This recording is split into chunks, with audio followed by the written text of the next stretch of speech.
आपका जो हम पार्ट ले रहे थे मोशन, एक तरह से मोशन अलोंग 1D, पहले पहले ये वाला पार्ट चल रहा था, मोशन अलोंग 1D।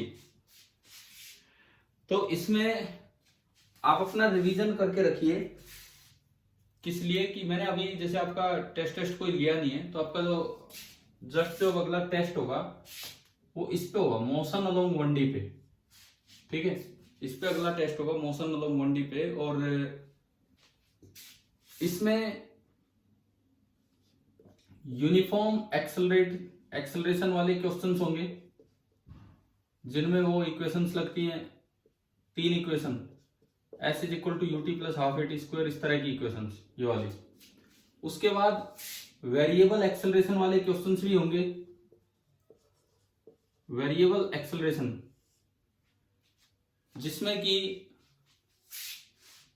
जो 3 इक्वेशन मैंने आपको बताई थी डिफरेंशिएशन वाली, कौन सी 3 equation, v is equal to d x by d t, a is equal to d v by d t.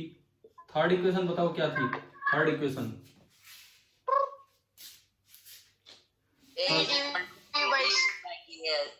A is equal to v d v by d x. इस type के भी questions होंगे। उसके बाद इसमें होगा motion under gravity,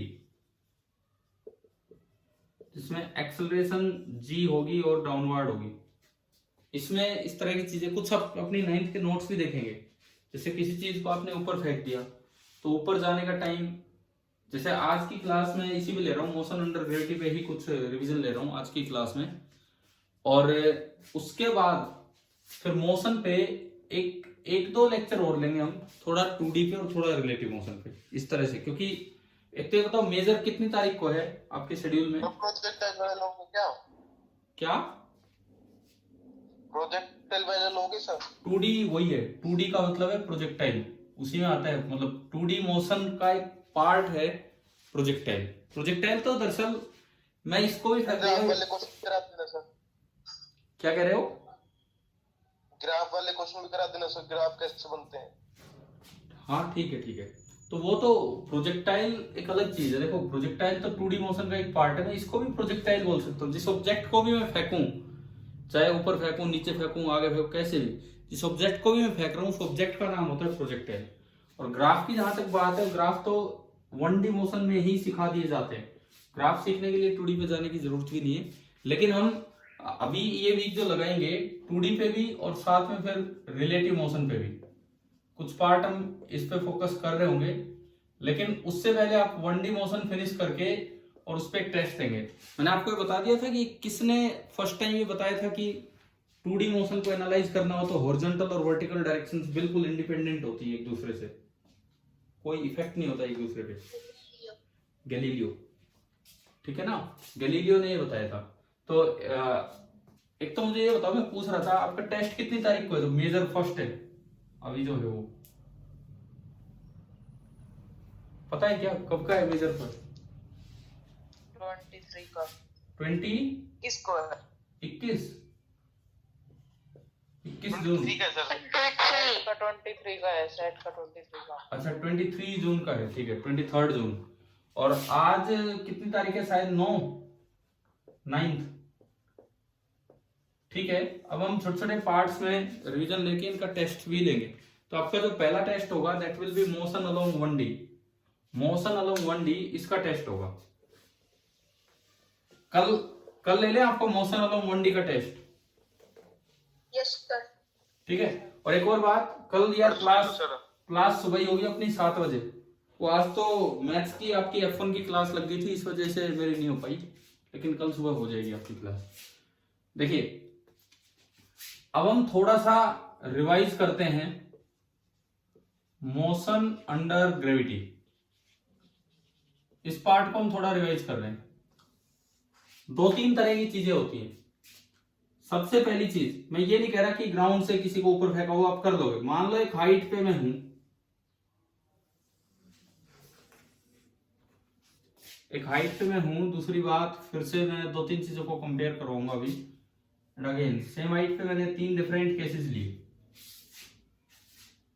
यहां से मैंने किसी चीज को ऊपर थ्रो किया विद अ स्पीड u, यूं गया, ये हाइट फिक्स है, ये हाइट फिक्स है h, तीनों केसेस के लिए हाइट h है।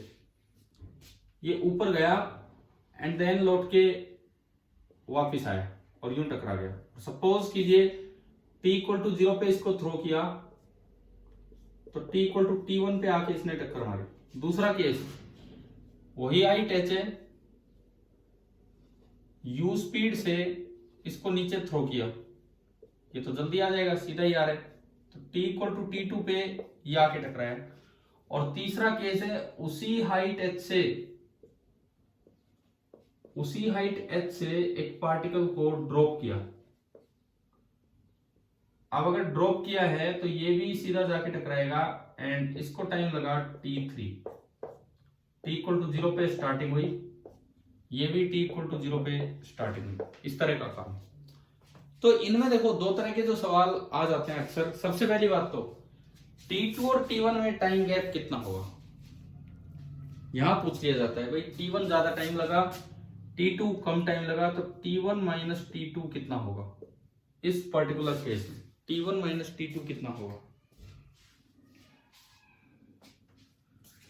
देखो अगर जैसे कोई एयर रेजिस्टेंस नहीं है, सिंपल कुछ नहीं दिया होता तो हम यही मानते कि भाई वैक्यूम में ये पार्टिकल अगर यहां से गया तो जाते समय स्पीड u थी, तो जब ये लौट के आएगा तो उस समय भी स्पीड कितनी होगी, u ही होगी।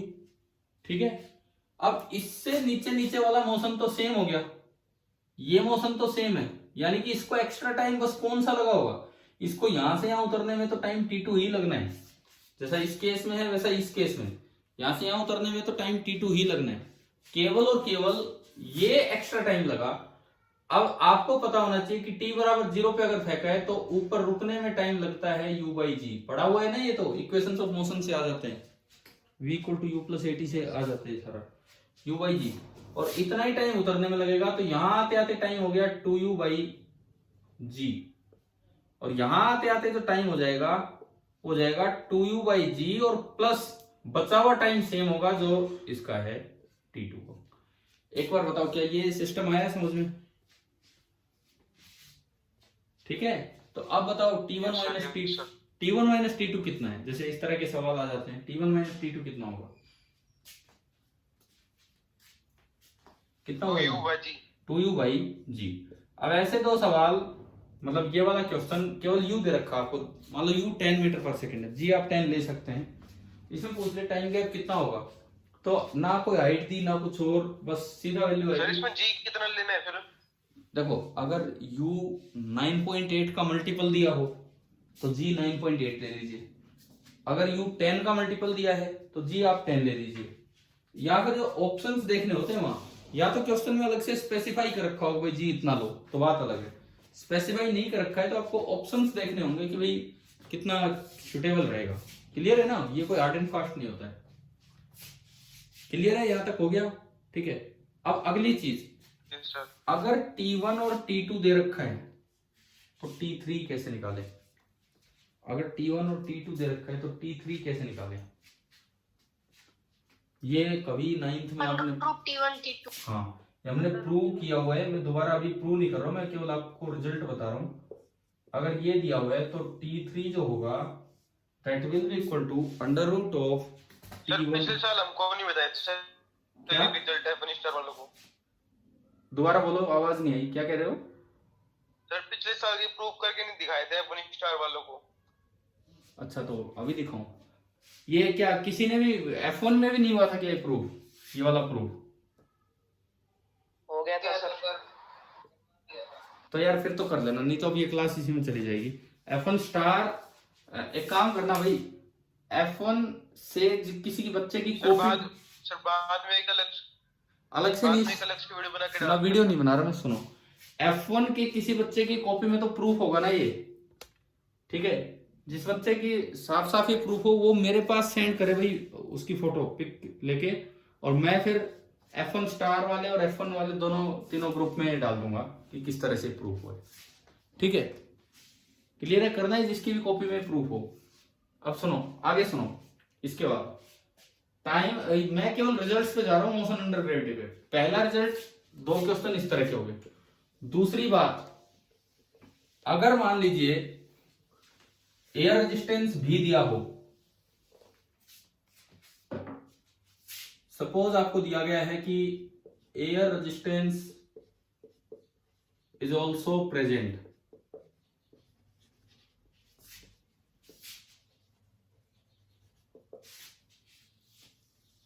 मान लो ये भी दिया गया है air resistance is also present, तो उस केस में क्या होगा, आपने अगर किसी चीज को ऊपर फेंका है u स्पीड से, तो ऊपर जाने में ये कम टाइम लेगा और नीचे उतरने में ज्यादा टाइम लेगा। अगर एयर रेजिस्टेंस नहीं होता तो जितना टाइम जाने का u बाई जी, ऊपर जाने का u बाई जी, नीचे आने का सेम टाइम रहता है। और टाइम ऑफ एसेंट, ऊपर पहुंचने का time, upon time of descent, वो 1 होता अगर एयर रेजिस्टेंस नहीं होता तो। लेकिन अगर एयर रेजिस्टेंस है, एक और रिजल्ट जो आपको याद रखना चाहिए, सारे प्रूफ हैं आपकी कॉपीज में, सारे के सारे प्रूफ हैं।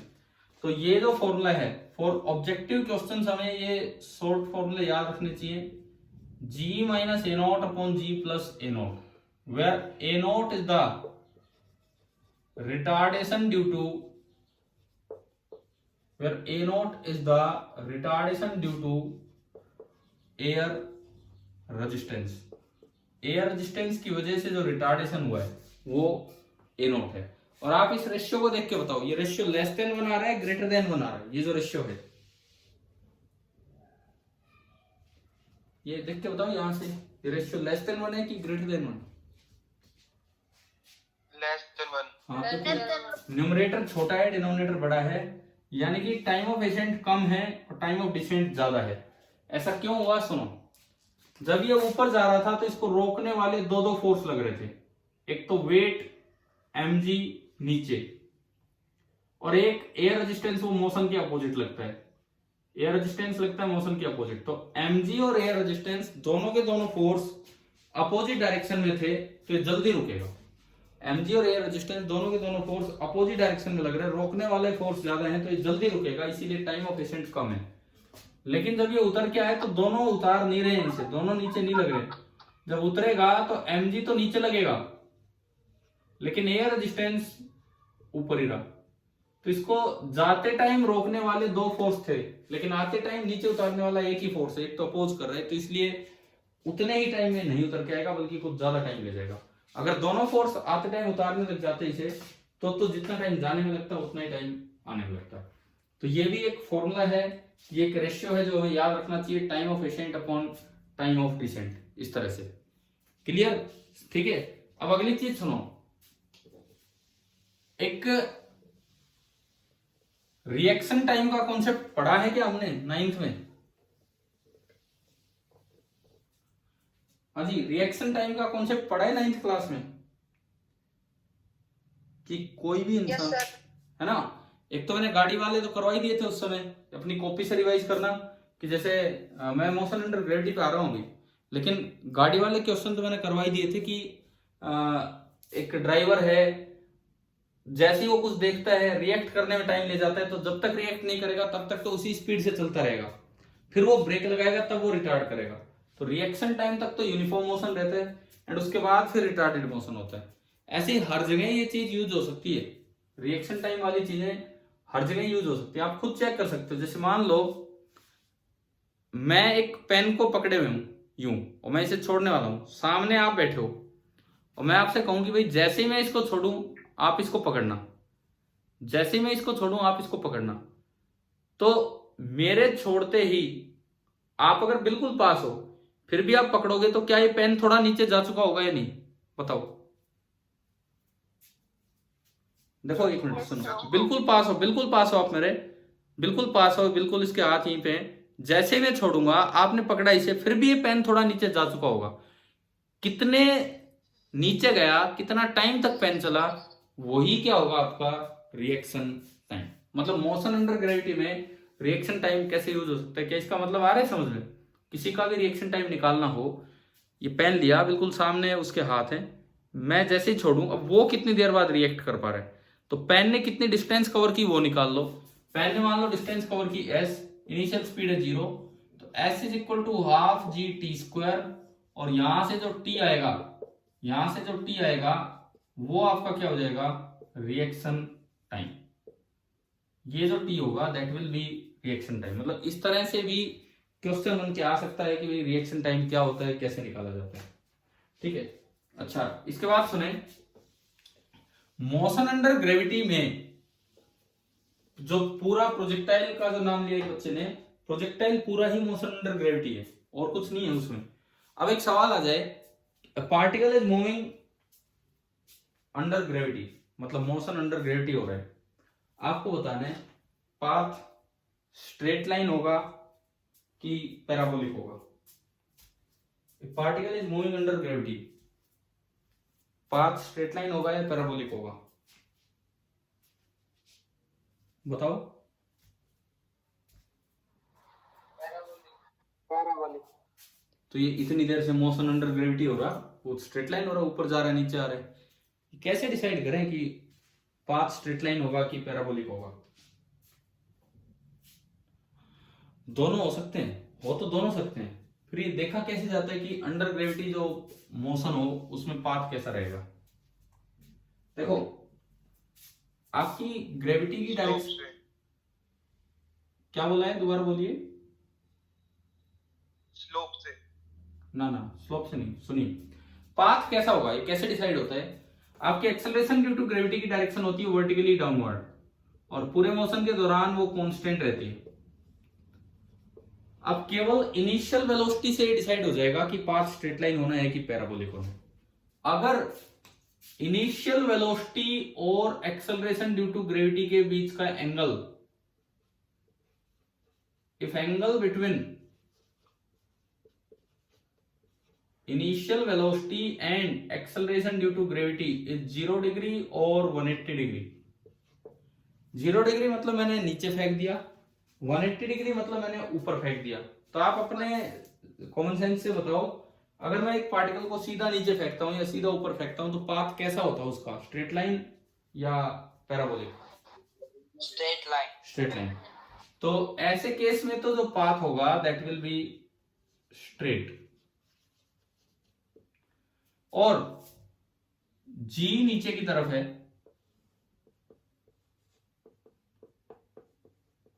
जी नीचे की तरफ है, और आपने किसी भी और एंगल पे फेंक दिया, किसी भी और एंगल पे,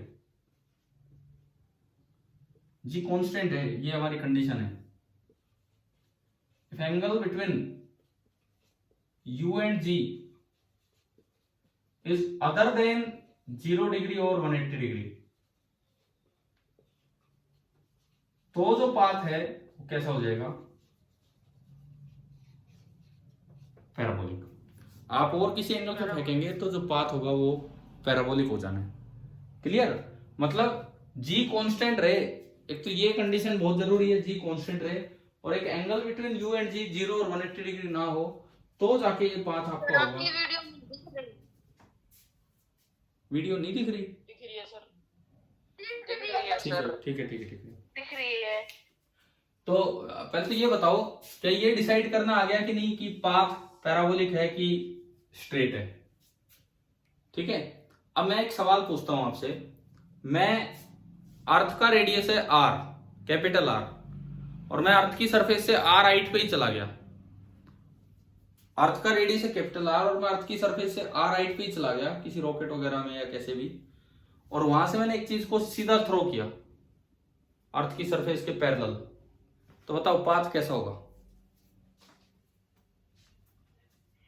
क्वेश्चन रिपीट कर दो सर एक बार। ये लो मैं बना देता हूं, ये अर्थ है, अर्थ का रेडियस है r, और मैं r ही ऊपर चला गया और मैंने एक चीज को ऐसे थ्रो किया, बताओ पाथ कैसा होगा। पैराबोला। पैराबोलिक। नहीं होगा, नहीं होगा, नहीं होगा पैराबोलिक। सुनो, नहीं होगा पैराबोलिक क्योंकि ये कंडीशन वायलेट हो रही है। रोटेट करेगा। अरे रोटेट तो करता रहे, रोटेट की कोई बात ही नहीं है, पाथ कैसा होगा वो बात हो रही है। जी कांस्टेंट नहीं रहेगा। आपने ग्रेविटेशन चैप्टर पढ़ा है, ग्रेविटेशन? Yes sir. तो विद हाइट अगर आप इतनी ज्यादा हाइट पे चले जाओगे तो क्या जी चेंज होता रहेगा कि नहीं? कम हो जाएगा। यहाँ जी कम होगा, थोड़ा पार्टिकल नीचे आएगा जी और बढ़ेगा, नीचे आएगा जी और बढ़ेगा। तो जी जब तक कांस्टेंट नहीं है आप ये वाली कंडीशन नहीं लगा सकते। लेकिन अगर आप अपने घर की छत पे खड़े हैं, अगर आप अपने घर की छत पे खड़े हैं तो वहां और यहां में कोई खास डिफरेंस नहीं है, तो जी कांस्टेंट रहेगा। अब अगर आप यूं थ्रो करेंगे तो पाथ कैसा होगा?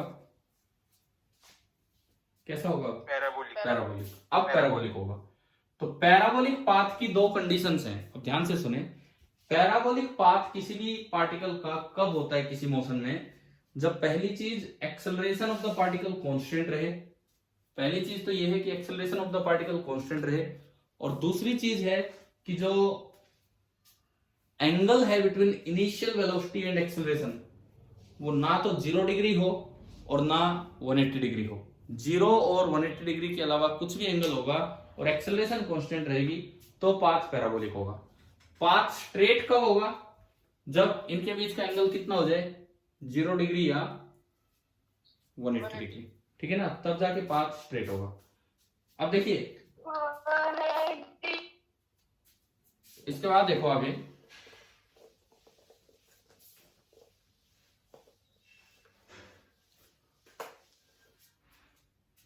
हमने आपको ये जो बीच में कुछ रिवीजन क्लासेस रही या कुछ लेक्चर्स आपके लिए अपलोड किए, उनमें थोड़ा मैं कैलकुलस की तरफ भी गया, कैलकुलस के यूजेस की तरफ भी गया। अब आज एक बच्चे ने कहा सर थोड़े ग्राफ के सवाल भी बता दो।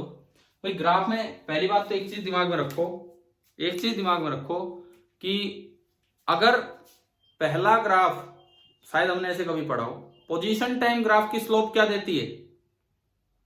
बोलो,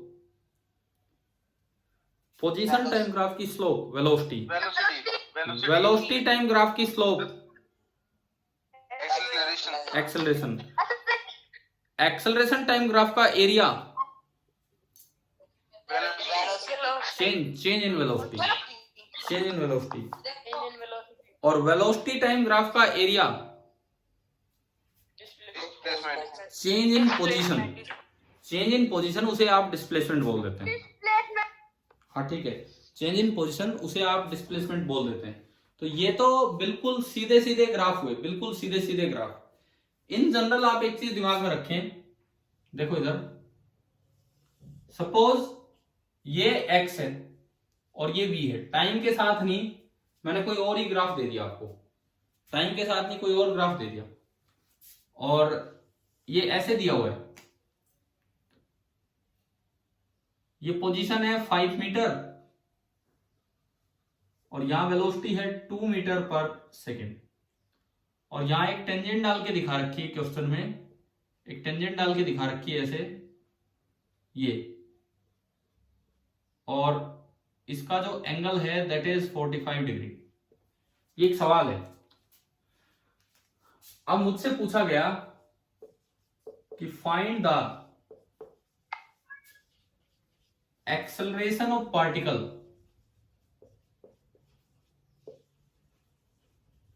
when it is at x equal to 5 metre. ये कैसे करें? कीजिए, आप ट्राई कीजिए एक बार, बताइए कैसे करें। जब ये x बराबर 5 मीटर पे है तो इसकी एक्सेलरेशन क्या हुआ? आयुष्मान कुछ पूछना है क्या आपको? ये हैंड रेज कर रखा आपने।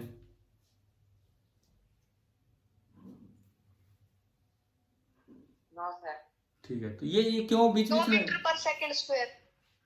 नहीं, एक बार ये बताओ मुझे, एक बार ये बताओ, बीच बीच में अपने हाथ क्यों ऊपर करते रहते हो? चलिए देखिए, 2 मीटर पर सेकंड स्क्वायर कैसे भाई, बताओ कैसे? सही है, आप सही है, आपका आंसर सही है। देखिए ये यही बताइए, अब जो पूरा नाम बोल रहे हैं अपना, कौन बोल रहे हैं? निशांत। ठीक है, निशांत 10th F1 से ना निशांत? Yes, sir. आपने एक वो 0 एरर वाला क्वेश्चन भेजा था क्या कल? Yes, sir. ठीक है, Yes, sir. मैं बताता हूँ, आज शाम को आपको बताता हूँ। मेरा अभी आपका नाम से याद है कि आपने कोई सवाल भेजा था। देखो सुनो, पहले इधर आओ। सही इन्होंने जवाब दिया। एक्सेलरेशन का फॉर्मूला होता है v into d v by d x. देखो ग्राफ से कैसे क्या चीज पता लग जाती है। अब आपको चाहिए एक्सेलरेशन एट x बराबर 5 मीटर। तो एक तो उस जगह v कितना है बताओ, ग्राफ से देख के बताओ कि जब x 5 है उस जगह v कितना है। 2 मीटर पर सेकेंड। तो ये मीटर पर सेकेंड, बस v तो इतना है। और dv बाई dx, अब dv बाई dx का मतलब है कि this is v into slope of vx curve. Differentiation का मतलब होता था स्लोप ऑफ vx कर्व। इस जगह जाके आपने एक टेंजेंट डाली और जो इसकी स्लोप है dv by dx at x equal to 5, वो आपकी आई tan 45 degree, and tan 45 degree is 1। तो ये आपने यहां पे पुट किया 1, तो आंसर आ गया 2 मीटर पर सेकेंड स्क्वायर। अभी बताओ ग्राफिकली मतलब कुछ भी चीज पूछी जा सकती है, आपको मतलब समझ में आना चाहिए कि भाई ग्राफ का क्या मतलब होता है। हमने तो वो रट लिए 2-3 चीजें, वो रट लिए कि इसकी स्लोप ये देगी, इसकी स्लोप ये देगी। vx ग्राफ तो कहीं आया ही नहीं उसमें, तो हमें डिफरेंशिएशन का ज्योमेट्रिकल मीनिंग पता होगा तो ये चीजें हम कर पाएंगे। शायद 9th में हो सकता है इस तरह की चीजें पढ़ाई हो आपको पहले। क्या अभी सभी को क्लियर हुआ ये वाला पार्ट कैसे करना था? Yes sir. ठीक है सर ये dv by dx tan 45 की इक्वल कैसे रख दिया आपने? अच्छा, dv by dx, dy by dx का क्या मतलब होता है? मैंने डिफरेंशिएशन का अगर ज्योमेट्रिकल मीनिंग बताया हो, dy by dx का मतलब होता है स्लोप ऑफ yx कर्व। बताया है क्या कभी? ये बताओ। Yes sir. तो dv by dx का मतलब है स्लोप ऑफ vx कर्व, और ये vx कर्व ही दे रखा है। तो x बराबर 5 मीटर पे इसकी स्लोप देखनी है तो वहां एक टेंजेंट डालनी होगी जो क्वेश्चन में डाल के दिखा रखी है, और उसकी स्लोप का मतलब है tan थीटा। तो इसलिए dv by dx हो गया tan 45 डिग्री। अभी बताओ आया कि नहीं आया समझ में, कैसे किया है? आ गया सर। Yes sir. ठीक है ठीक है ठीक है। इसके बाद देखिए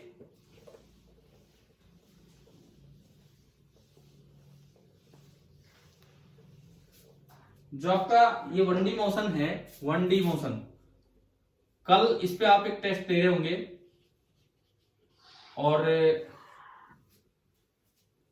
एक मैंने सुनो आपके जो पीछे 2-3 +1 वाले वीडियो आपके लिए भेजे थे काइनेमेटिक्स के, तो उनमें से किसी एक में एक सीपीपी होगा, देखें क्या वो वीडियो? देखे हैं काइनेमेटिक्स के? कैलकुलस वाले वीडियोस, कैलकुलस वाले, ठीक है। तो उनमें से एक में किसी में कोई सीपीपी था, कैलकुलस के क्वेश्चंस थे उनमें 1-2 में, तो मैं आपको दोबारा से वो सीपीपी सेंड कर दूंगा आपके ग्रुप पे, ताकि आप उनका सॉल्यूशन वहां से देख सकें कि कैसे सोल्व कर रखे हैं, और आप वो तैयारी कर सके वहां से देख के ना कि वे क्या चीजें क्या नहीं। अब 1D मोशन अपने आप रिवाइज करना कल के टेस्ट के लिए, अपने आप इसकी तैयारी करना, और कल ताकि हम देखो ये होने के बाद कल मॉर्निंग में मैं 1D मोशन पे अगर कोई आपका डाउट है तो बात अलग है, नहीं तो फिर हम क्लास ले रहे होंगे 2D मोशन पे, एंड देन फिर आगे बढ़ेंगे रिलेटिव मोशन पे, क्योंकि मोशन वाला पार्ट फिर पूरा करके और भी चैप्टर है और भी करने हैं। अब ये लास्ट स्टेज चल रही है इस क्लास की, ये फिनिश होने वाली है 5-7 मिनट में। आप ये बताओ, एक बार रिकॉल कर रहे हैं, आपके इस फर्स्ट मेजर में क्या क्या आ रहा है? एक तो 9th से कौन कौन से चैप्टर आ रहे हैं? एक तो मोशन आ रहा है, उसके बाद साउंड को छोड़ के सारा आ रहा है, साउंड को छोड़ के। Yes sir. मोशन, फिर फोर्सेस वाला chapter, laws of motion, then work energy, gravitation, हाँ work energy, gravitation and flotation, work energy power, हाँ ये सारे हो गए। और 10th में क्या क्या आ रहा है? 10th में इलेक्ट्रिसिटी तक करवा दिया, एंड मैग्नेटिज्म, इलेक्ट्रोस्टैटिक्स, ठीक है ठीक है। तो अब सुनो ये, अब हम थोड़ा, हाँ ठीक है वो इसमें आ गया, मैग्नेटिज्म में ईएमआई और ये सब आ ही चुका है। थोड़ा सा अब ना क्लास में इतना काम होना हो, मैं आपको एक शेड्यूल दे दूंगा, भाई इस दिन इस पार्ट का टेस्ट है, इस दिन इस पार्ट का टेस्ट है, तब तक आप खुद भी रिवीजन करें, जितना क्लास में हो पाएगा क्लास में लेंगे, जो आपके डाउट्स होंगे वो वहां तक। जैसे कल का मैंने बोला, कल 10 तारीख को 1D मोशन का टेस्ट है, ठीक है, फिर उसके बाद 2D एंड रिलेटिव मोशन का एक टेस्ट हो जाएगा, फोर्सेज एंड वर्क, मतलब यूं कर करके अब इनको कवर करेंगे, नहीं तो ये आपके टेस्ट तक कवर नहीं हो पाएंगे। और हम थोड़ा ज्यादा फोकस अभी कर रहे होंगे 9th पे, क्योंकि 10th वाले मुझे लगता है यार आपने रिसेंटली पढ़े ही है इलेक्ट्रिसिटी मैग्नेटिज्म, उसमें भी मैग्नेटिज्म ईएमआई तो बिल्कुल ही लास्ट में किया है। थोड़ा इलेक्ट्रिसिटी और इलेक्ट्रोस्टैटिक्स पार्ट को फिर भी कवर हम कर लेंगे। तो इस तरह से अब आप थोड़ा ध्यान देना, बिकॉज बीच में मैं +1 और क्लासेस के टेस्ट लेने में लगा हुआ था, तो आप पे बीच के टेस्ट थोड़े बंद कर रखे थे, तो लाइन से आपके छोटे छोटे टेस्ट होते चलेंगे। और 1D मोशन पे किसी को कोई और डाउट वाउट हो अपने भेज देना, पूछ लेना, या कुछ सुबह लेने होंगे तो कल सुबह की क्लास में ले लेंगे। और कल सुबह आपकी क्लास का टाइम अब यही रहेगा, आज तो मैंने चेंज कर दिया था, वो सर की क्लास थी जब, बाकी उनको बोल दिए सुबह अपनी क्लास इसी समय रहेगी, यही ठीक रहता है, इस समय हो चुकी होती क्लास 7 to 7:40 AM। अभी बताओ 1D मोशन पे कोई बच्चा कोई कुछ और पूछना चाह रहा है यहाँ पे 1D मोशन पे? 1D मोशन पे किसी कोई और कॉन्सेप्ट आपके दिमाग में हो, क्योंकि आखिरी 5 मिनट ही चल रहे हैं इसके, 5-6 मिनट बचे हैं।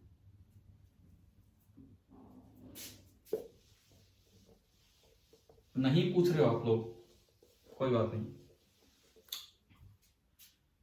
इसमें ये देखिए, जैसे कई बार यूनिफॉर्मली एक्सेलरेटेड मोशन के क्वेश्चन होते हैं, तो ज्यादा बेटर होता है कि आप वेलोसिटी टाइम ग्राफ से जाएं।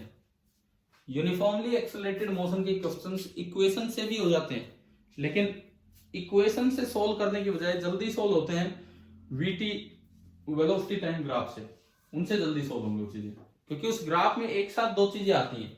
उस ग्राफ की स्लोप आपको दे रही होती है एक्सेलरेशन, और उस ग्राफ का एरिया आपको दे रहा होता है डिस्प्लेसमेंट।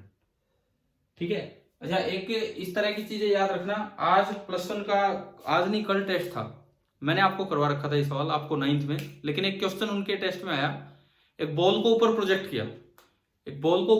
किया, और उसमें टेस्ट में ये पूछा है बॉल ने 5th सेकंड में जितना डिस्टेंस ट्रेवल किया उतना ही 6th सेकंड में ट्रेवल किया, तो बताओ इनिशियल स्पीड ऑफ प्रोजेक्शन कितनी है? जी को 10 लेना है।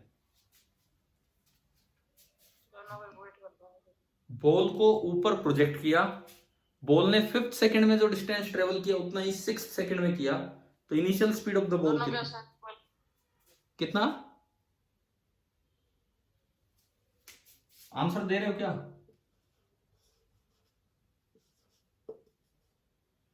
Distance travelled in 5th second is same as the distance travelled in 6th second, और वहां पे आपसे पूछा गया था यू। करवा भी रखे हैं इस तरह के क्वेश्चंस आपको 9th में। कर रहे हैं सर। ठीक है,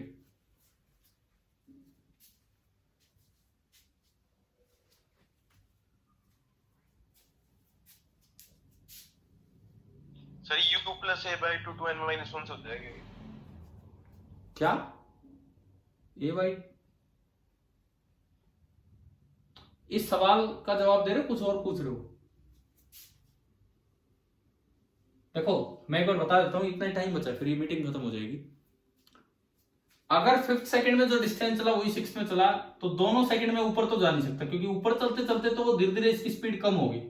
इसका मतलब 5वें सेकंड में ऊपर गया है और 6ठे सेकंड में नीचे है। 5वां सेकंड का मतलब है 4 सेकंड से 5 सेकंड, और 6ठे सेकंड का मतलब है 5 सेकंड से 6 सेकंड, ये मतलब है। तो इसका मतलब 5वें सेकंड में ऊपर गया और 6ठे सेकंड में नीचे आया, मतलब 5 सेकंड पे बिल्कुल ऊपर पहुंच गया, और ऊपर पहुंचने का टाइम होता है u/g। तो u/g आपका 5 है, और यहां से u कितना आया 50 मीटर पर सेकंड, 50 मीटर पर सेकंड, ये था। चलिए अब 1D मोशन अपना रिवाइज करके रखना, कोई डाउट हो सुबह पूछ लेना, नहीं तो सुबह हम 2D मोशन स्टार्ट कर रहे होंगे, और कल एक टेस्ट के लिए तैयार रहे 1D मोशन पे। ठीक है, चलिए मैडम वापस सुनाना एक बार क्वेश्चन। देखो ये सुन लीजिए, एक ऑब्जेक्ट को ऊपर की तरफ थ्रो किया, जितना उसने 5वें सेकंड में डिस्टेंस कवर किया उतना ही 6ठे सेकंड में। ऐसा तभी पॉसिबल है, ये दिया है क्वेश्चन में, तो ऐसा तभी पॉसिबल है जब 5वें सेकंड में ऊपर जा रहा हो और 6ठे सेकंड में नीचे आ रहा हो, क्योंकि अगर 5वें और 6ठे दोनों ही सेकंड में ऊपर जाएगा तो 5वें में ज्यादा चलेगा और 6ठे में कम चलेगा, लेकिन अगर 5वें में ऊपर गया और 6ठे में उतना ही नीचे है तो ही ये पॉसिबल है। ठीक है, तो इसका मतलब 5वें सेकंड में तो ऊपर जा रहा था 4 से 5, और 6ठे में नीचे आ रहा था 5 से 6, तो मतलब 5 सेकंड पे रुका होगा, यहाँ 5 सेकंड पे रुका होगा, तो ऊपर पहुंचने का टाइम होता है u/g। तो u/g आपका 5 हो गया, तो u कितना आ गया 5 इंटू जी मतलब 50 मीटर पर सेकेंड। क्या आया कि नहीं आया अभी बताओ समझ में? Yes sir. ठीक है, और को डाउट वाउट हो अपने पूछ लेना भाई। ठीक है, अभी हम क्लास फिनिश करते हैं, खत्म करते हैं इसको। हो ही गया टाइम, लास्ट 1-1.5 मिनट बची है। ठीक है, कल सुबह मिलते हैं हम।